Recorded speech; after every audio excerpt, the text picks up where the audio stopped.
ಗಬ್ಬಿದ್ದು ನಾರುತ್ತಿದ್ದ Hejamadi toll gate ಪರಿಸರವನ್ನ ಆಪತ್ ಬಾಂಧವ ಆಸಿಫ್ ನೇತೃತ್ವದಲ್ಲಿ ಮುಲ್ಕಿ ಮೈಮುನಾ ಫೌಂಡೇಶನ್ನ ಆಪತ್ ಬಾಂಧವರು ಸ್ವಚ್ಛತೆ ಮಾಡುವ ಮೂಲಕ ಎಲ್ಲ ಸರಿ ಇದ್ದು ಯಾವುದೂ ಸರಿ ಇಲ್ಲದಂತೆ ವರ್ತಿಸುವವರಿಗೆ ಮಾದರಿ ಎಣಿಸಿದ್ದಾರೆ.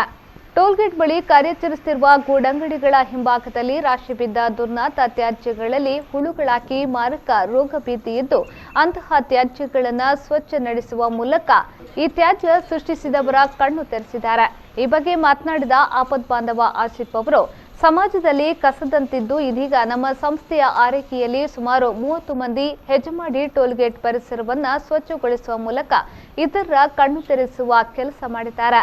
ನಮ್ಮ ದೇಶದ ಬೃಹತ್ ಸಮಸ್ಯೆಗಳಲ್ಲಿ ಒಂದಾಗಿರುವ ಈ ತ್ಯಾಜ್ಯ ಸಮಸ್ಯೆಯ ಬಗ್ಗೆ ಜನರು ಇನ್ನಾದರೂ ಎಚ್ಚರಗೊಳ್ಳುವ ಅಗತ್ಯವಿದೆ ಎಂದು ಹೇಳಿದರು.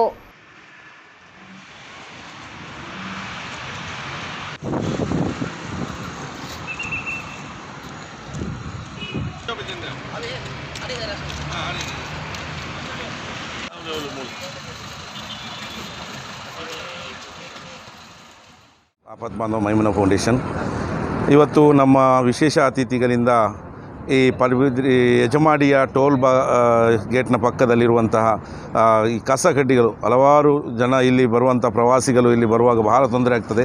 ಇಲ್ಲಿ ನಾವು ನೋಡುವಾಗ ನಮ್ಮ ಊರು ಸ್ವಚ್ಛತಾ ನಮ್ಮ ಮೋದಿಜಿಯವರು ಏನು ಕನಸಿತ್ತು ಸ್ವಚ್ಛ ಭಾರತ, ಇಲ್ಲಿ ಸ್ವಲ್ಪವೂ ಕಾಣ್ತಾ ಇಲ್ಲ. ಸುತ್ತಲೂ ನೋಡುವಾಗ ಎಲ್ಲ ಇದರಲ್ಲೂ ಕೂಡ ಪ್ಲಾಸ್ಟಿಕ್ಕು ಕಸ ಕಡ್ಡಿಗಳು ತುಂಬಿ ತುಳುಕಾಗ್ತಿದೆ.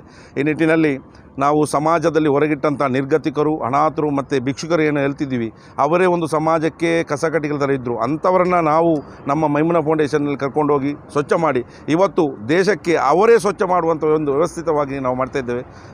ನಮ್ಮ ಭಗವಂತ ಇಚ್ಛೆ ನೋಡಿ ಅವರೇ ಈಗ ಈ ನಮ್ಮ ಪರಿಸರವನ್ನು ಸ್ವಚ್ಛ ಮಾಡ್ತಾ ಇದ್ದಾರೆ. ಈ ಒಂದು ನಿಲುವಿನಲ್ಲಿ ಸ್ವಚ್ಛ ಭಾರತ ಕಾರ್ಯಕ್ರಮವನ್ನು ನಾವು ಈ ಹೆಜಮಾಡಿ ಟೋಲ್ ಗೇಟ್ ಪಕ್ಕದಲ್ಲಿ ಮಾಡ್ತಾ ಇದ್ದೇವೆ.